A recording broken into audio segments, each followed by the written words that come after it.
In this lesson, groups of 8 players continue to perfect their one-against-one skills. 4 make the move to the left, 4 to the right. Players take turns to be attackers and passive opponents.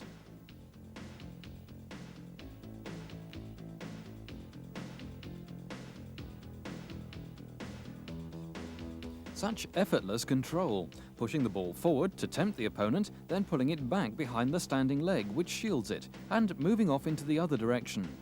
These kinds of skills give the young players a sense of satisfaction and accomplishment.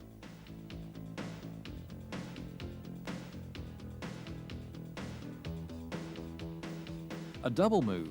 As the opponent challenges, the player turns the ball away with the tip of the sole, his body shielding it. As the opponent hesitates, he steps around the ball, the defender moves with the action. The player takes the ball in the original direction with the outside of the step-over foot. Another double move in the other direction. The player cuts the ball with the outside of the right foot while shielding it, then steps round it with the same foot in the original direction with the outside of the left foot. Cutting the ball with the inside or outside of the foot is a move most commonly used by some of the world's great stars. It's also one of the simplest to use. As the opponent challenges, the ball is cut with the inside of the foot and taken away in one movement by the other foot. Cutting with the outside or inside of the foot and twisting away from the opponent. There are many variations for learning and dominating the one-against-one situation as perfectly as possible.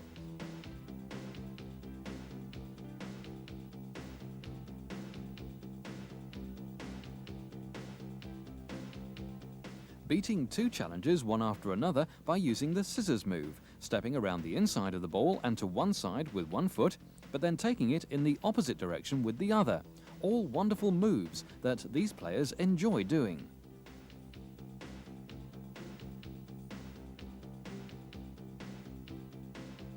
As in all the exercises, it's important when receiving the ball that players learn to move away with it. If they stop it, they will lose valuable time and space.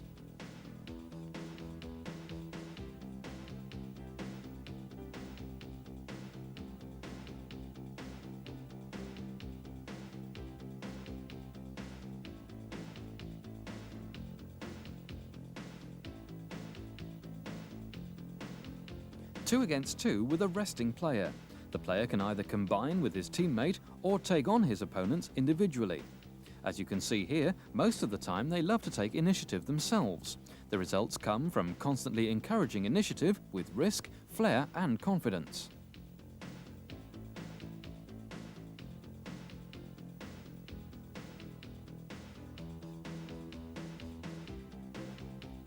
This time 2 against 2. The ball should only be touched once. The 4 wall passers support them by making themselves available at the right moment. The 2 wall passers of the team who are not in possession continually position themselves between the 2 cones. The aim is to keep possession as long as possible. Without interrupting the play, the wall passers of the respective teams regularly change places. The drills are now speeded up. This is no problem for these players who through the early stages of the program have attained excellent control. Now, football for these boys becomes a game of creation and inspiration. As you can see, the coach not only practices attractive football and enjoyment, but first of all brings this into practice. Now they get used to challenges from behind. The player receives and cuts the ball behind his standing leg to go past the player. The challenge is very limited at the start, but increased to simulate game conditions. It's under these conditions that the players will learn the art of keeping possession under pressure.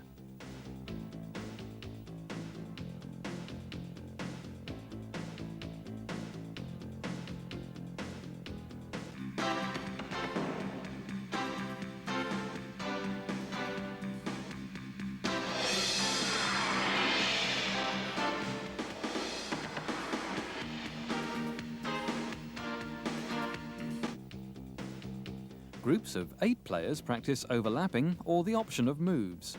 Here 3 couples overlap, beating 2 opponents, either individually or collectively.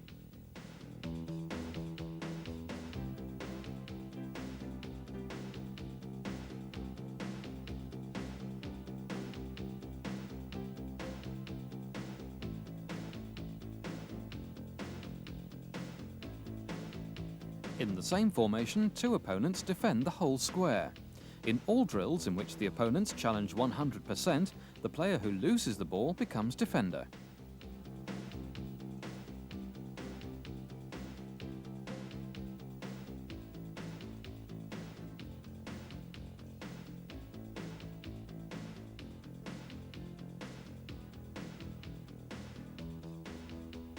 Two groups of four, another variation.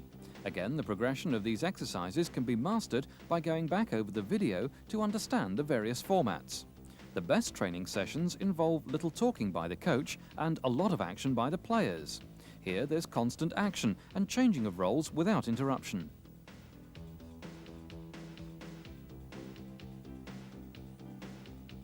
Of course, players will take time to reach this level, but with patience and the ability to break down and explain these practices, the coach will, in the end, provide a challenging and entertaining session for his players. It's ideal that all players enjoy practicing full sprinting speed by overlapping. The distance can be easily increased up to 25 or 30 meters. As you can see here too, accuracy of the pass is very important. 1-2s and overlapping opportunities fail often through bad passing.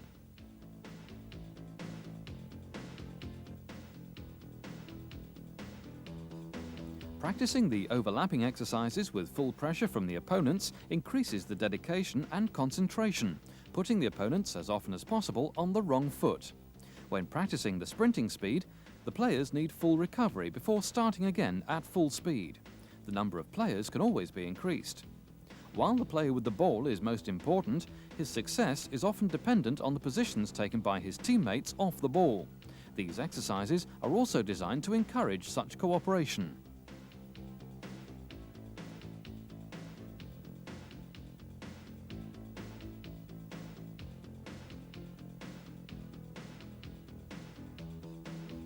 Here, two couples overlap, beating two opponents, each in another direction. Short combinations and overlaps are a more certain way of going past opponents while retaining possession. Long, hopeful passes downfield depend largely on chance and the ability to close players down quickly. Young children don't have the strength or speed to play this way. Even if they did, it's certain that possession soccer is the best way to improve their techniques.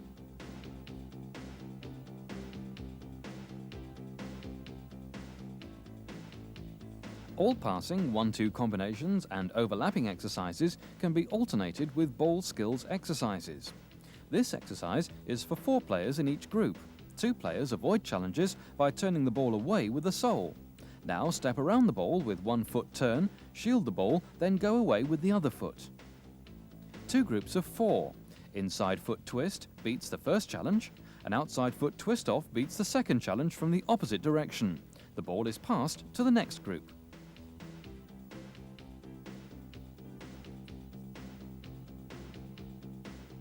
The same exercise in the other direction.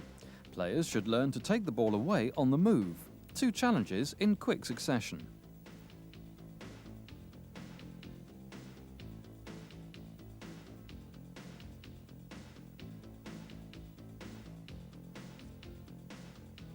Four couples. The first player goes to the middle, twists away and beats the 2 passive defenders on the cones before passing the ball along to the next group.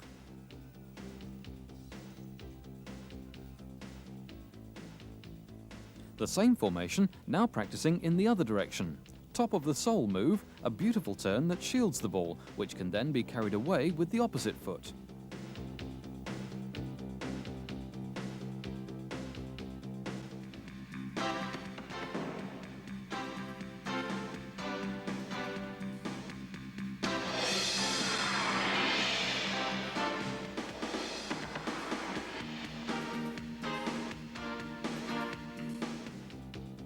In this lesson, 8 boys of 9 to 12 years old show how to beat the opponents regularly using 1-2s or moves.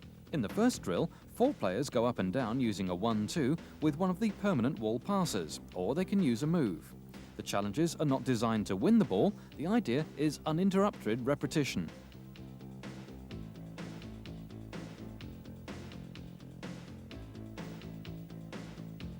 The 2 groups of 3 continually change position. The coach setting up these drills should be patient, starting slowly. After a short while, the players will know exactly where to go.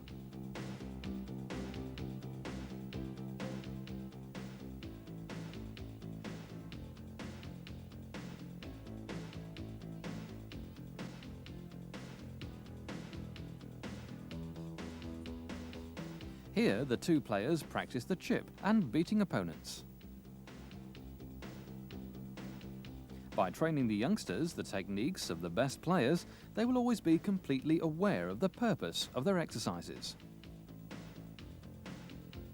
This not only increases their interest in the exercises, but the coach will also find it easier and more interesting to discuss their development, both of individuals and of the entire group. He should involve everybody in the discussion to find out how the youngsters feel and understand their experiences.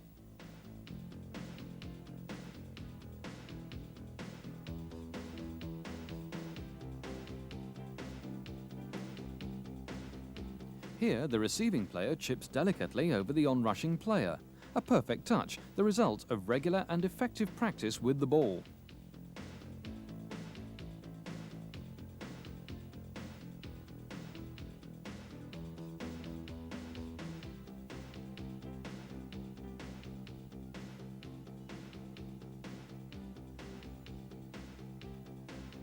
Instead of chipping the ball, this time two pairs of three players change places using a short lob.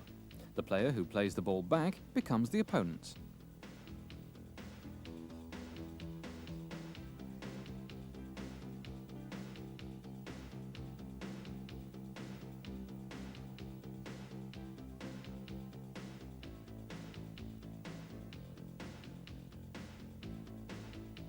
Without doubt, all the boys love these exercises. It's concentration and fun all the time. Again, players are encouraged to look up and assess the situation.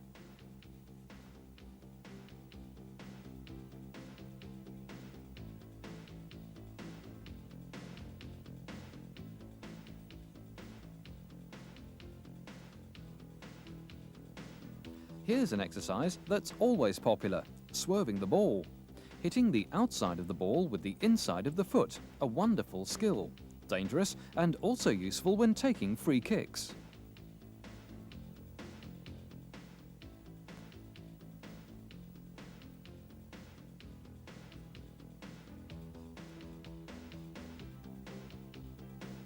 Now, using the outside of the foot to swerve the ball the other way, a skill seldom practiced. The more touch, the quicker a player acquires an excellent kicking technique.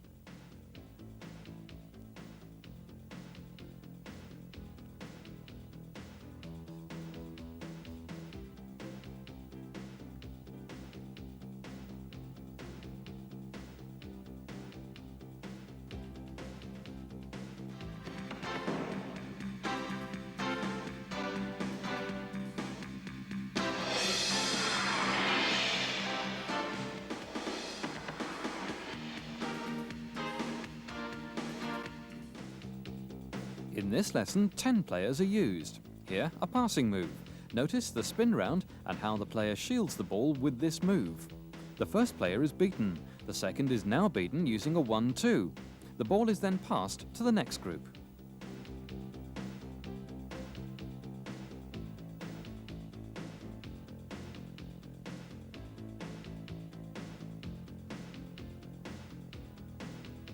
Angles of challenge are important. Here, the group practice one move to beat a challenge and move sideways, and then two moves to beat face-on challenges. This drill, like all other drills, can be practiced in the other direction as well.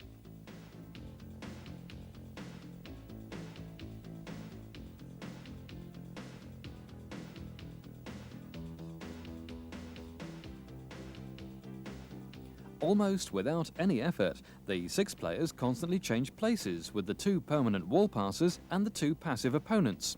First time passing, always accurate and exactly at the right pace.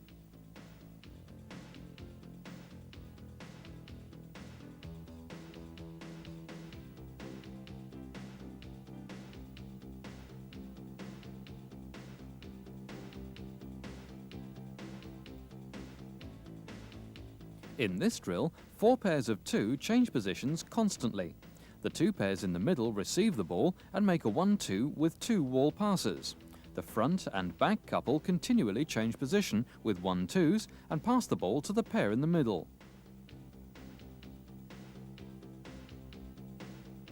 Six players constantly change places. First time a long ball and a long 1-2 combination.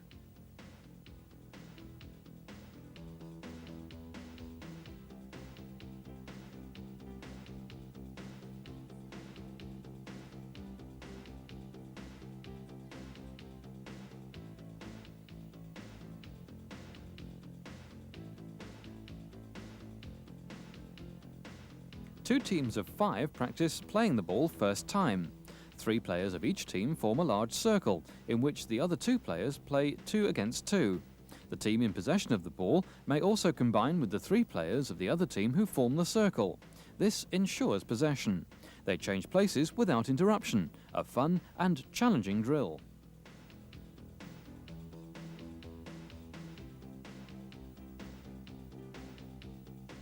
Six of the 12 players change positions with 2 1-2s.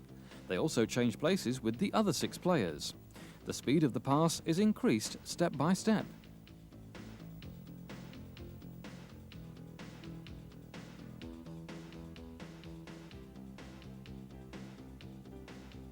Now 6 players full speed, overlapping and 1-2 combinations. First time passing, always enthusiastic and full of concentration.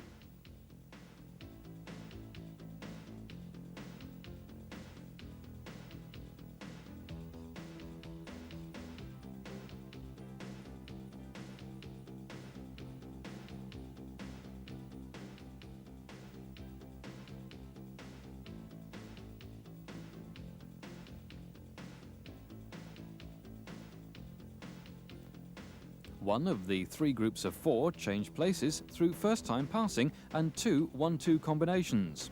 One group of 4 act as passive opponents. 2 players of the third group are wall passers in the middle, and the other 2 are wall passers on the edge of the area. Speed is important. They change positions with the other group as often as possible. If speed and pressure are gradually increased, each player who practiced these attractive and successful exercises regularly becomes stronger in dominating the one-against-one situation and going past opponents individually or with the help of a support player.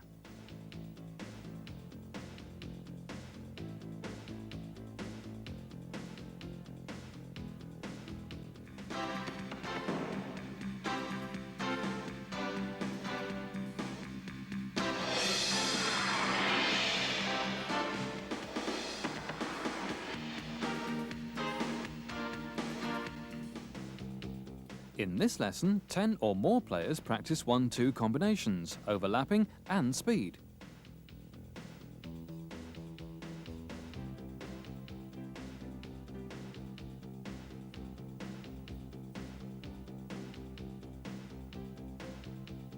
A 1-2, and then the same player moves around for an overlap run. Needless to say, these drills are excellently suited to improve fitness of players of any age.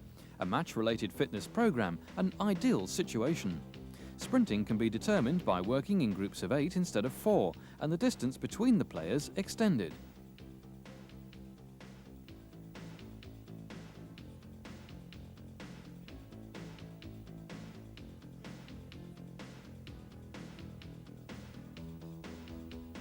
In these drills, players learn that one action in soccer is seldom enough. Players must always be thinking ahead. These drills sharpen this ability.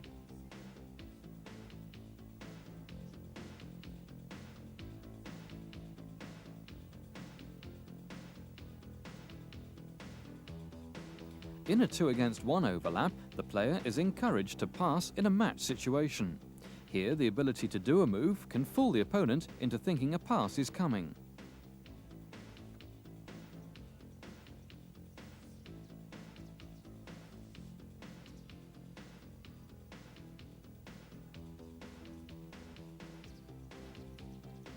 The idea of these drills is to show clearly to players that it's more valuable to have options. Options can only come about by learning moves or by having such a good touch and control so that time and space are increased.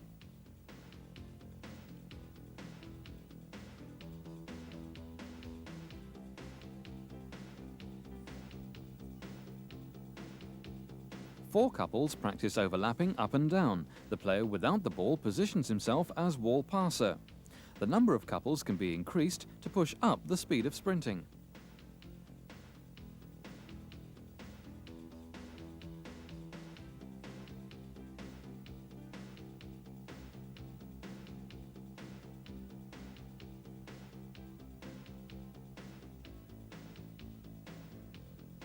After a long 1-2 combination, the passer beats an opponent with the help of a player who was previously the opponent. Then the player without the ball stays behind as opponent, and the player in possession takes up the starting position. This way, 8 players continually change places. The number of players can of course be increased.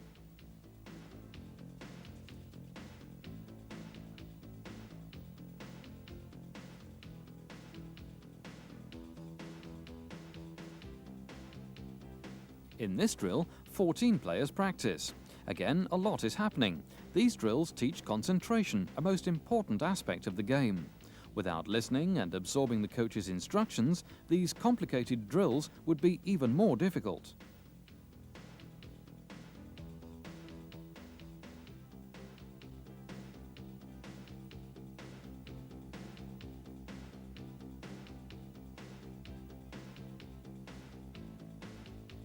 In the same formation, now 12 players beat the 2 opponents. Working together, understanding together, and appreciating the difficulties others may go through, all these drills bring out these qualities.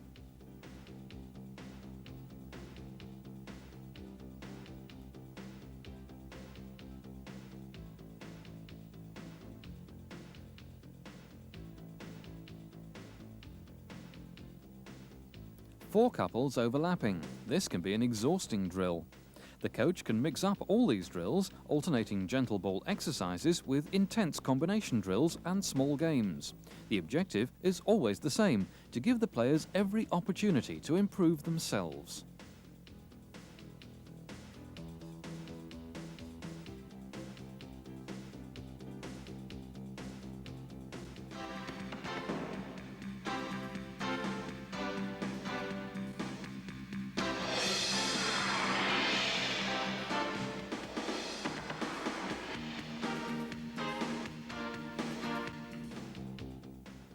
This lesson shows brief examples of moves, passing and combination exercises finishing on goal.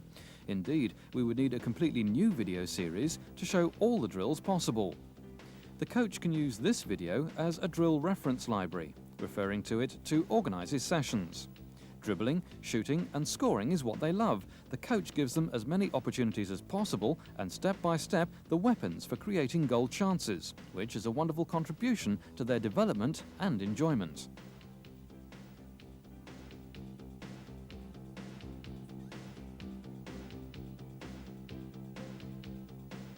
In this formation of the 4 goals, 4 groups of 3 players are practicing the chip, receiving, beating opponents and finishing. Also, this player is left standing waiting for his turn. Notice how comfortable the players are on the ball.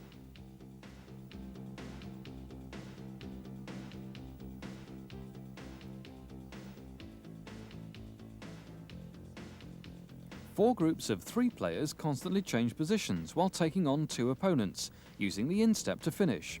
Goalkeepers also get excellent practice. A creative coach has lots of variations at his disposal, and at the same time, these easily portable goals are ideal to keep the practice moving without interruption.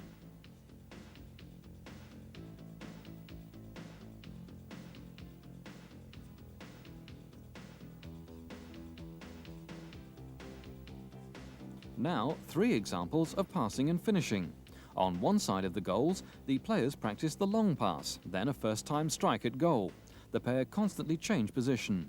Also here, the practice goes on without interruption. The ball's always within easy reach.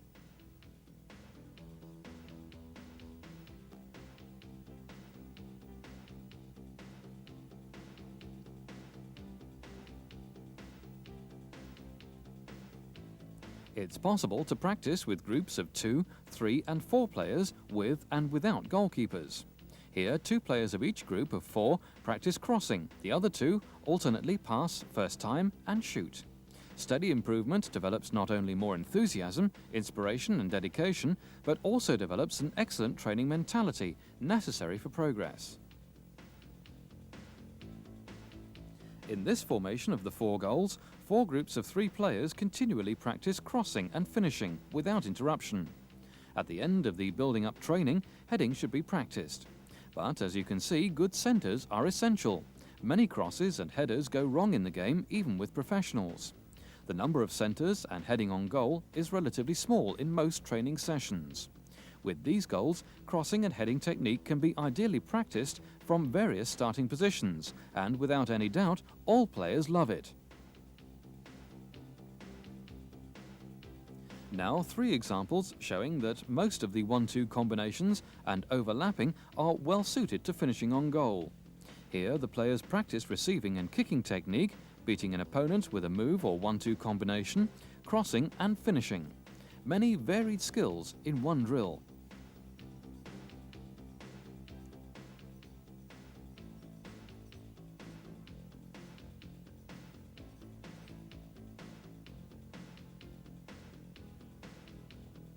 Here the boys practice 1-2 combinations, overlapping and finishing. The second opponent becomes wall passer each time, and the shooter becomes the second opponent. Soccer today is big business. Huge amounts of money are available in the professional game, but many youngsters worldwide have limited opportunities to get the best soccer education available. Often well-intentioned teachers and parents without experience are entrusted to teach the game. Often balls, goals and field space are restricted. This neglect will result in holding up improvement in the standard in the game. This lack of improvement won't be caused by the young players. Youngsters at this age aren't lazy or weak. The vital energy and awareness of these boys shows to the contrary.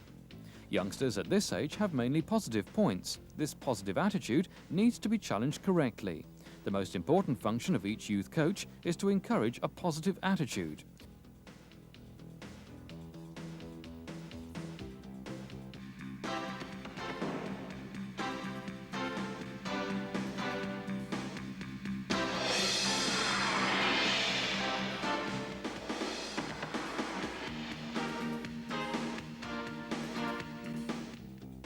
Now, 6 examples of kicking technique together with goalkeeper training. In this formation of the 4 goals, 4 players practice crossing and 4 goalkeepers practice catching high balls. Timing and good positional play are essential in goalkeeping. The same principles that apply in the method to outfield players also apply to the keepers. Many touches of the ball, constant repetition, as much uninterrupted practice as possible. Also in this formation of the 4 goals, 4 couples practice kicking technique and 4 goalkeepers are catching the high balls. When we started with these players, 3 out of 4 of the goalkeepers were outfield players, but they discovered their preference for goalkeeping during the exercises. As you can see, the coach has many opportunities to practice kicking techniques together with keeper training. At this age, courage and energy are in abundance. Players have an open mind, often changing positions until they find their favorite. Much of the agility and reflexes are natural, only timing, positional sense and decision-making have to be continually worked on.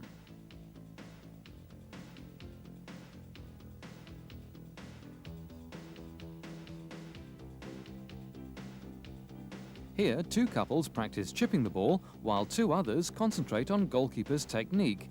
On the outside of the goals, 1 player practices crossing and the other finishes. The balls are within reach for continuous practice.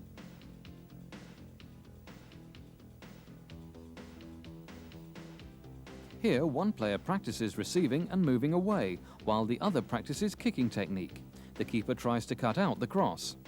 The distances in most of the drills can be shortened or increased, dependent on age and ability.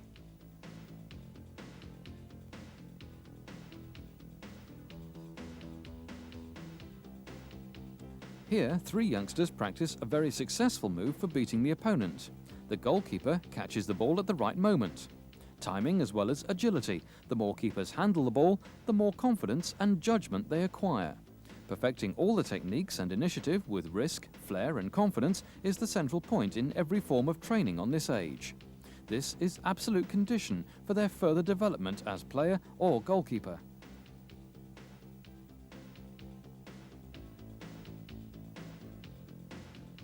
Now 6 other examples, practicing kicking technique together with goalkeeper training. Here 2 players practice kicking technique and the 2 keepers practice catching high balls.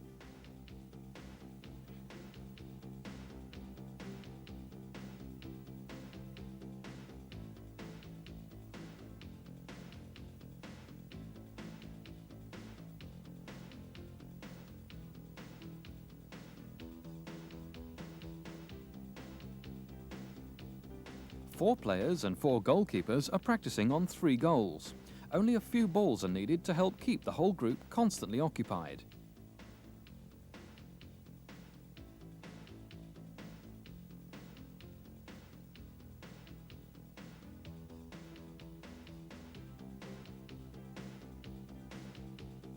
As you can see, the coach has many opportunities to practice effective kicking techniques together with effective keeper training. These goals are ideal for easily and quickly changing drill formations and for continuous effective practice.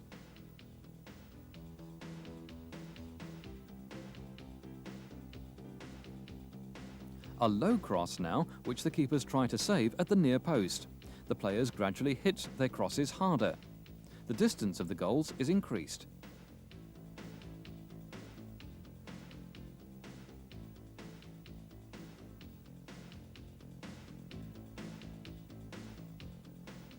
Most exercises, whether individual or in groups, can be adapted to finish on goal, giving a chance for goalkeepers to join in.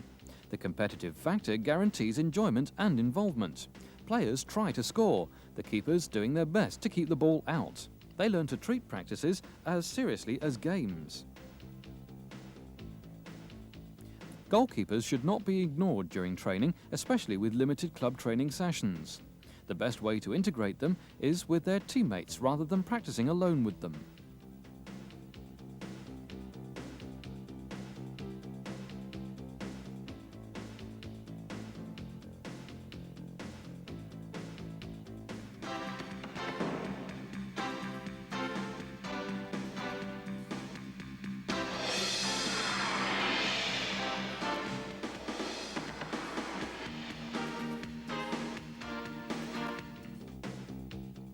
Now the boys show again that coordination, flexibility and suppleness are automatically acquired by practicing the ball skills regularly and effectively.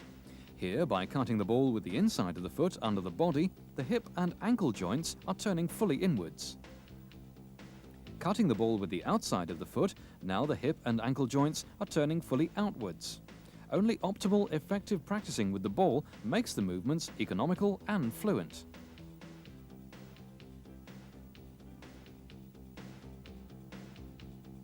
Turning the ball with the sole into the opposite direction, the hip and ankle joints are turned fully inward. To make the move effective requires not only ball control, but also suppleness of body and joints. Here, suppleness of the spine, the ability to twist and turn quickly and smoothly, are all developed by these exercises. Generally, a supple player is injured less. A supple player usually has an advantage over stiff, less mobile opponents.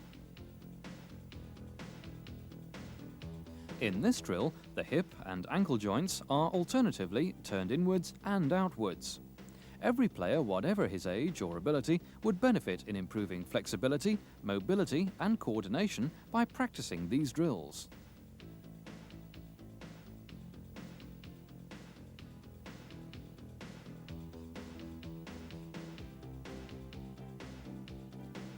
Marked from behind, the boys demonstrate once again how fluid and effortless their movements are. Part of the beauty of the game is the balance and coordination players are able to show under pressure. Everyone demonstrates not only their wonderful ball control, but also their coordination is correct, economical, efficient, fluent and supple. This is the result of maximum effective repetition with the ball. Older players who for years are doing stretching and gymnastic exercises don't acquire the vital qualities.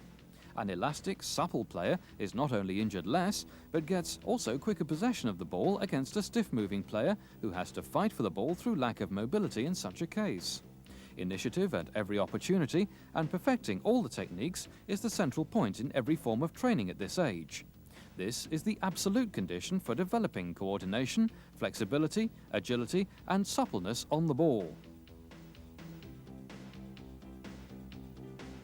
An important factor is bending their knees. The centre of gravity is kept low to the ground, which is necessary for quick acceleration with and without the ball, and using the defence techniques as quickly and effectively as possible.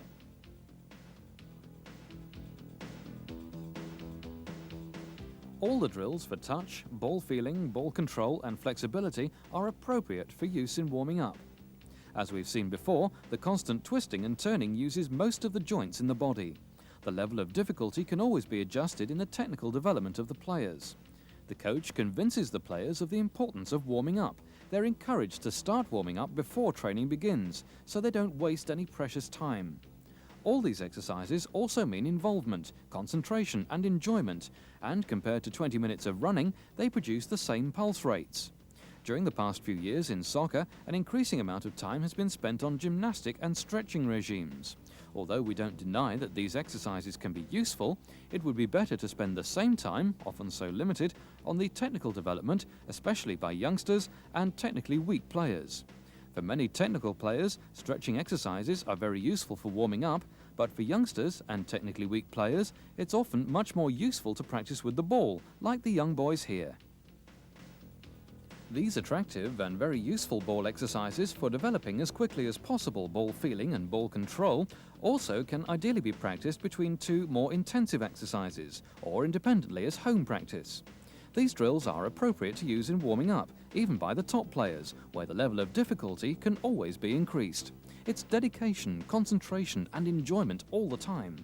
The practice shows that average attacking skills wouldn't help them cope with the modern emphasis on defence. It's necessary to develop a new generation of players specialised in individual ball skills to help them create scoring opportunities for themselves and for teammates, despite the wall of physically strong defenders.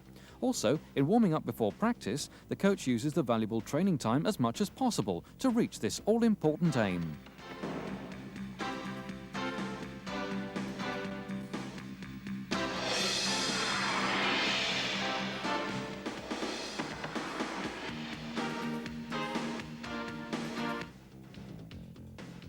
In this lesson, the boys practice some of the many drills available to a coach to develop all forms of physical fitness.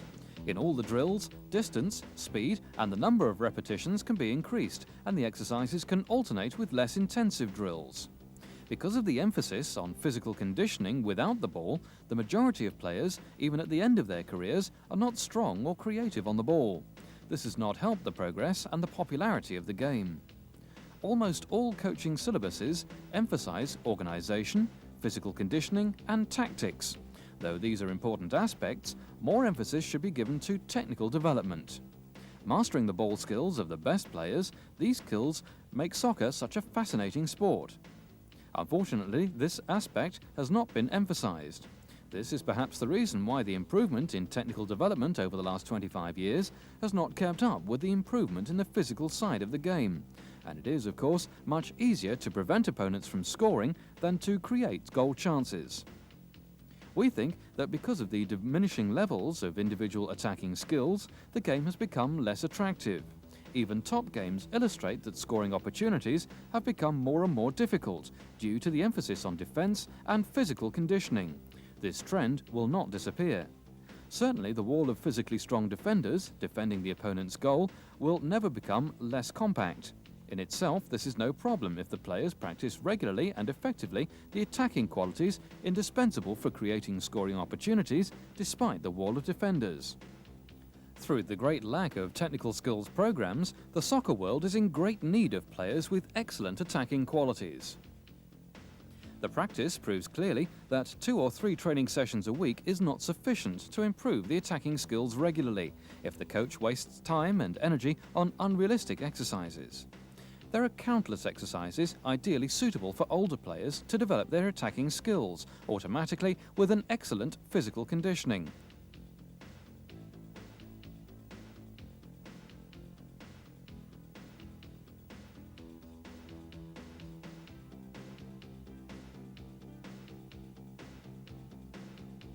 Undoubtedly, during all these exercises, the players constantly develop their ball skills, touch, flexibility and coordination automatically with their fitness. The exercises can alternate with less intensive drills.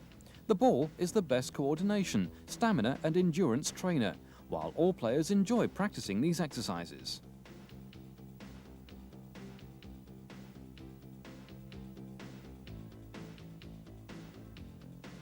Here, two groups of 4 players are also developing speed endurance. The distance and the number of spurts can be varied, adjusted to the aim of the exercises and the age of the players. Practicing these drills with more players and one ball, the emphasis is on speed. Using fewer players and more balls, the emphasis reverts to stamina.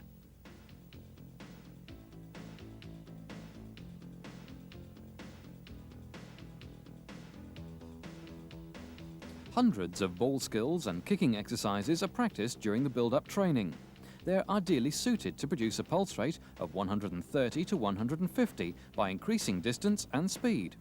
Players don't need running around the pitch for developing all-round stamina. 30 minutes of non-stop running or other physical work may produce a pulse rate of around 130 to 150. Practicing, for example, 10 of these drills would do the same, but these exercises are much more enjoyable for developing passing and combination play. Without doubt, all players practice these drills with full concentration and dedication. Also here, the concentration and dedication of the players is optimal. They have to look over the ball as much as possible. As you can see, all the players have acquired an excellent touch and passing technique, the result of regular, effective practice. Even professional players can practice these drills by increasing distance and speed. At the same time, they develop all-round stamina. It's fully clear that the coach has countless opportunities to practice the ball skills and automatically develop all forms of physical conditioning. These skills develop the training mentality of the players to keep running around the pitch or practice on command, or with a whistle or stopwatch to a minimum.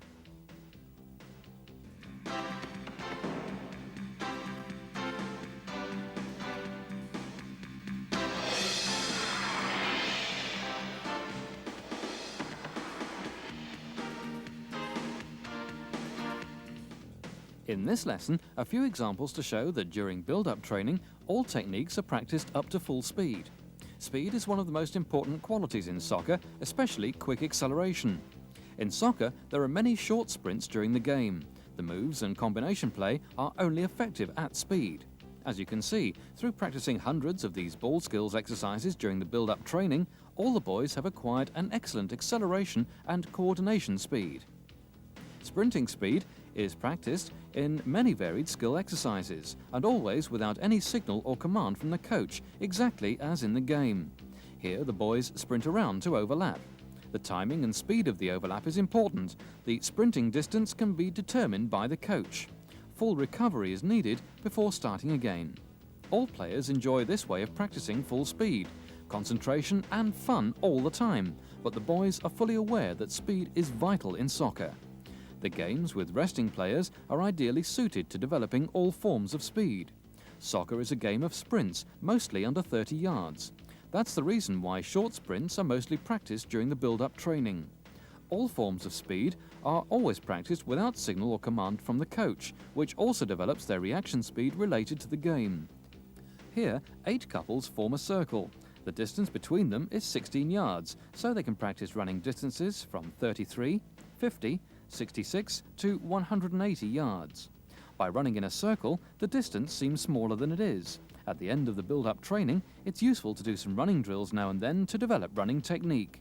The young players should be aware that running technique is important. As you see here, this 10-year-old boy is running, despite the long distance, correctly and economically. Awareness and personality development are very important during this teaching method.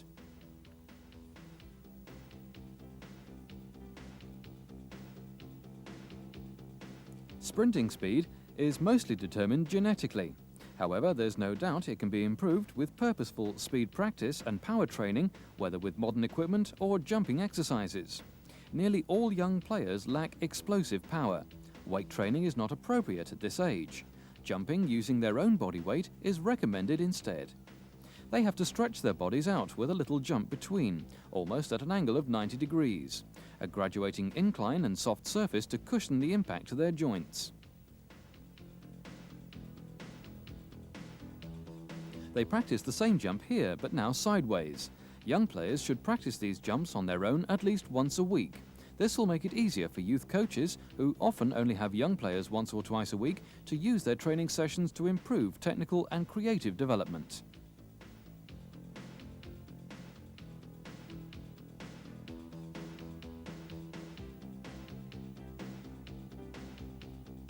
Now springing as many times as possible with one leg before changing to the other leg.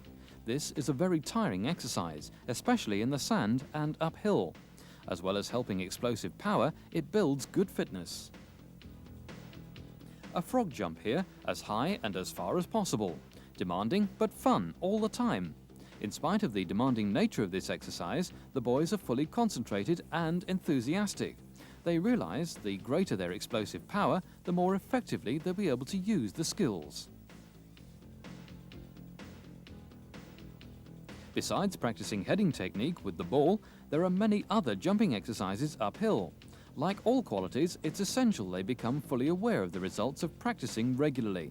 Improving explosive power is essential for developing speed. The moves and actions are only effective with speed. At this age, using their own body weight, it's ideal.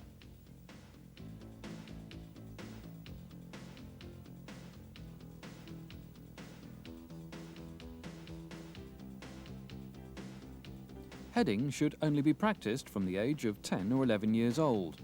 They should not practice against an active opponent before they've developed technique, timing and accuracy, as you can see. If the technique is developed, it can be practiced together with kicking technique with and without goals. Heading is just like all other skills, in that once you're good at it, you enjoy doing it. If youngsters are good in something that they love, they're not lazy or weak, but need a coach who uses their vital energy to acquire as many techniques as possible with the ball, together with all forms of speed.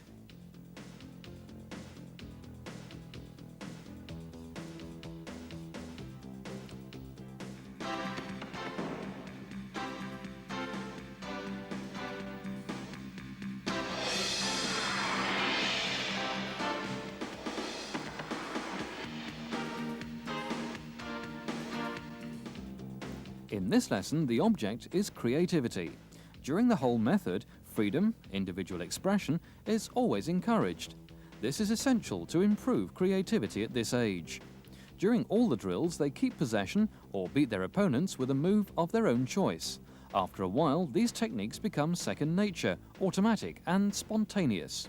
The younger players start, the more creative they're likely to be as time goes on. With youthful fantasy and imagination, they constantly strive to find creative solutions, and whenever they fail, they're encouraged to keep trying again and praised for their attempts. During club training, it's rare to see this kind of encouragement. On the contrary, the few talented boys who dare make the attempt are often criticized for being greedy.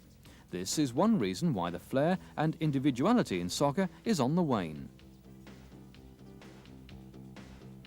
There are few other sports in which a player on the ball needs so much vision and creativity, but the soccer world is poor on players with own ideas and creative solutions.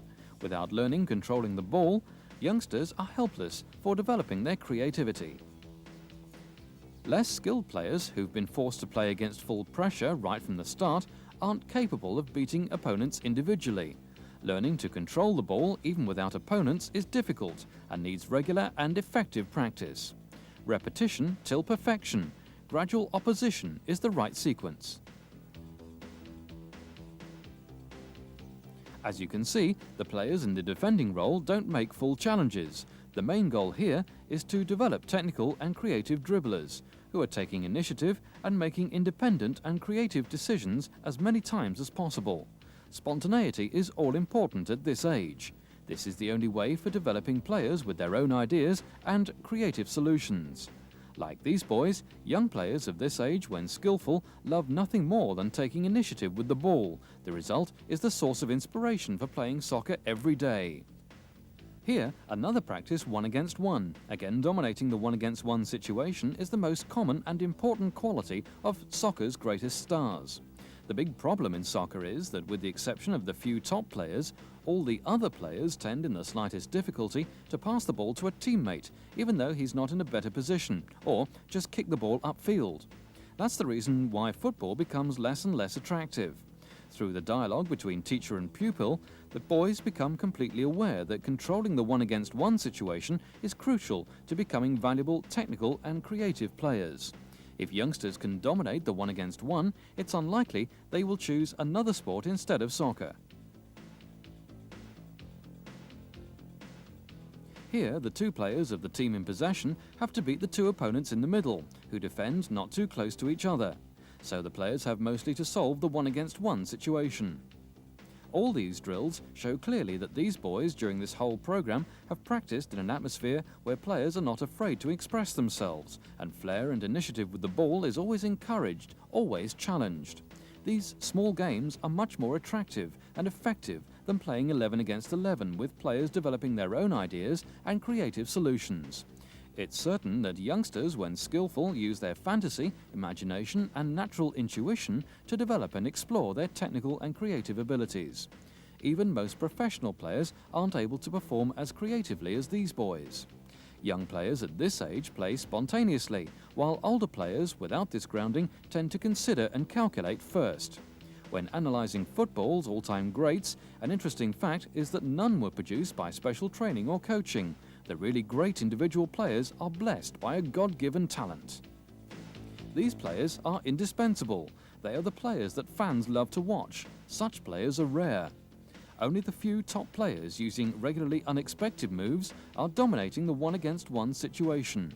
Using this program as early as possible means not only optimal technical development, but results in more players with creative abilities and eye-catching qualities.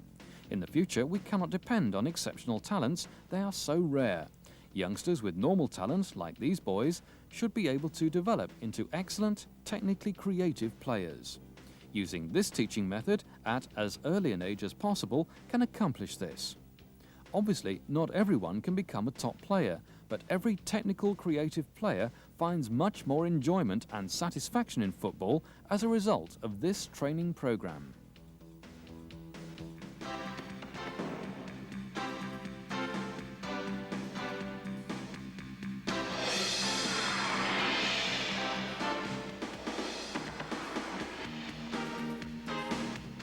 Both the games with and without goals have clear aims. These skills have to ultimately be used in game situations.